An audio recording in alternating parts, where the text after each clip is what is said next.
কি গরম, দুপুরবেলায় বসে বসে কি করি। তো চলো একটা মজাদার ফ্রুটস মাখা বানিয়ে নিই। আর সেটা কি, দেখতে থাকো।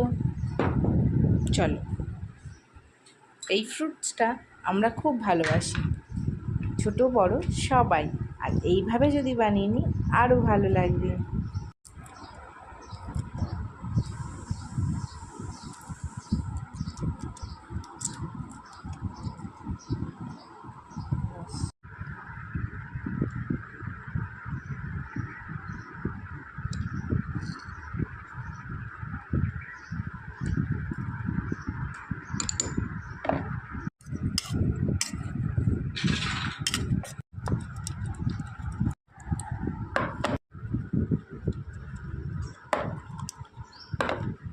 তৈরি লিচু মাখা।